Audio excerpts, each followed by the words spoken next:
Hmm. Jumpa lagi, Namo Sang Hyang Budaya, Namo Budaya. Pada saat ini saya berada di altar suci Bodhisattva Manjusri Sri Pusat. Bodhisattva yang merupakan manifestasi dari ilmu pengetahuan dan kebijaksanaan Buddha sendiri. Dan altar ini terletak di Sekolah Nasional Pus Manjusri, karena Bodhisattva Manjusri ini adalah merupakan pelindung dari Sekolah Nasional Pus Manjusri di Padang. Hari ini saya akan bicara mengenai pengasuhan dan pendidikan. Kisahnya begini. Konon di satu waktu ada sebuah desa. Di desa ini hidup satu keluarga petani. Ayah petani, ibunya mengurus rumah tangga dan seorang anaknya yang baru berusia 7 tahun. Ya. Pagi hari sang ayah sudah berangkat ke sawah ke ladang untuk bekerja, mencari sesuap nasi untuk keluarganya. Sedangkan si ibu mengurus rumah tangga. Nah, kemudian anaknya sendiri ya diasuh oleh ibunya. Namun ibu ini salah mengartikan cinta kasih dan kasih sayang. Dia mengartikan cinta kasih dan kasih sayang adalah memanjakan anak. Sehingga anak ini bertumbuh dengan situasi dan kondisi yang tidak sehat. Ibunya membiarkan apa saja yang dilakukan. Akhirnya anak ini menjadi anak yang bandel, nakal, suka mengganggu, merusak tanaman tetangga, mengganggu ternak tetangga, sehingga banyak tetangga-tetangga yang tidak suka perilaku anak ini yang tidak sama sekali belum dimengerti. Namun mereka takut menyampaikan pada ibunya, karena setiap mereka sampaikan pasti ibunya marah dan membela anaknya. Konon suatu waktu ada seorang biksu jalan-jalan melintas ke desa. Beliau lewat, kemudian anak ini melihat ada seorang biksu yang bagi dia sesuatu yang aneh, dan dijadikanlah biksu ini sebagai ejekan yang main-mainan, olok-olokannya. Dia teriak, otak, kok baju kamu lusuh? Karena memang seorang biksu kan tidak pakai baju, pakai jubah. Namun biksu ini menganggap ya biasa lah. Dan memang dia gundul, bajunya juga tidak bagus, jadi beliau diam saja, sabar. Namun lupa anak ini belum puas. Dia mengambil segenggam lumpur kemudian melempar ke biku. Biku ini juga bukan hilang kesadaran. Orang sering berkata kesabaran ada batasnya, tetapi sebenarnya kesabaran tidak ada batasnya. Yang ada batas itu adalah kekuatan kita untuk senantiasa bersabar. Nah, inilah sebenarnya.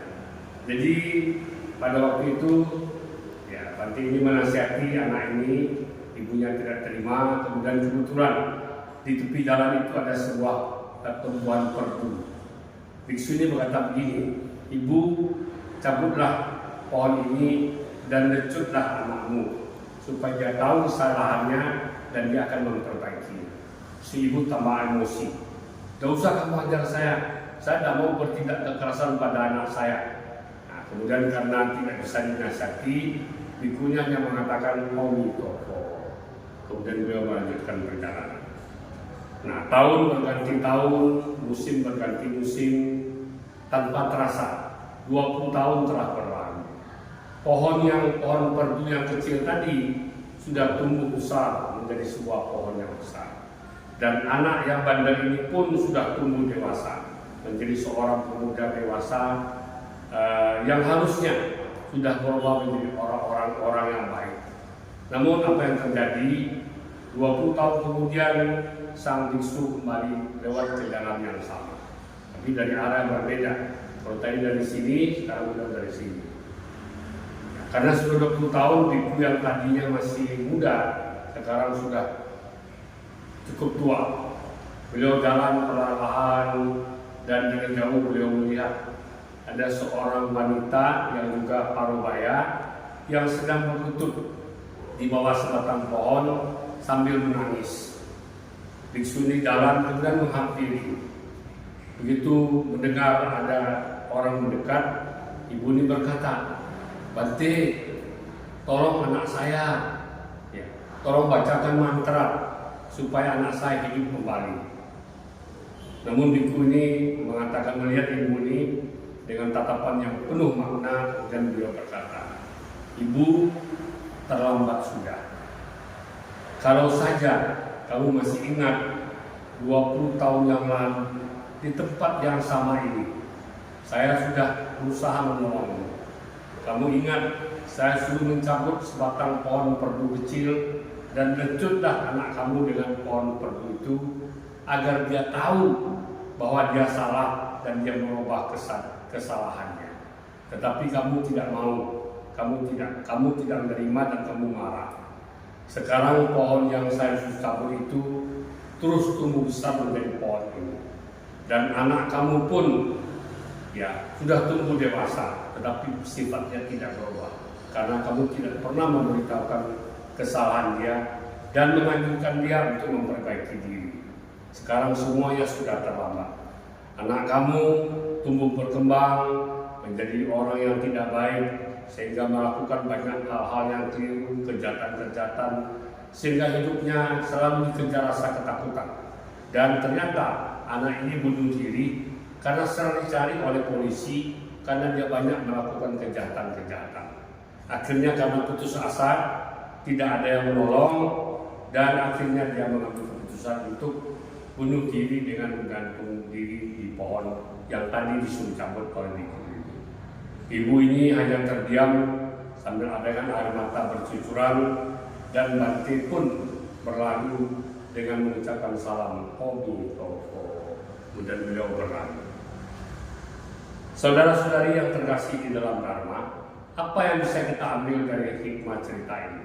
Yang bisa kita ambil adalah selagi anak kita masih kecil, asuhlah dia, didiklah dengan baik. Apapun agama kita pasti mengajarkan cara mendidik anak yang baik. Didiklah dia sesuai dengan ajaran agama, sehingga dia tumbuh berkembang menjadi anak-anak yang beretika, berbudi pekerti, tahu sopan santun, tahu tata krama dan berkarakter. Itulah yang menamakan sebagai pengasuhan dan pendidikan di dalam keluarga kita. Kalau ini kita abaikan, jangan sampai sejarah berulang. Apa yang dialami oleh sang ibu tadi dengan anaknya juga akan kita alami. Semoga apa yang saya sampaikan ini bermanfaat bagi kita semua, terutama bagi ibu-ibu yang Buddhis beragama Buddha. Marilah kita didik anak-anak kita ini untuk menjadi seorang Buddhis yang baik. Bila Bapak Ibu tidak sempat punya waktu, kirimlah dia ke wihara, motivasilah dia, ya, anjurkanlah dia untuk selalu mengikuti sekolah minggu, puja bakti di wihara. Karena wihara, terutama wihara Buddha Warman Buddhist Center Padang, itu senantiasa siap untuk membina, mendidik, mengkader anak-anak Bapak Ibu untuk menjadi generasi muda yang penuh harapan untuk masa depan yang lebih baik. Terima kasih, semoga bermanfaat. Sampai jumpa. Namo Sang Hyang Adi Budaya. Namo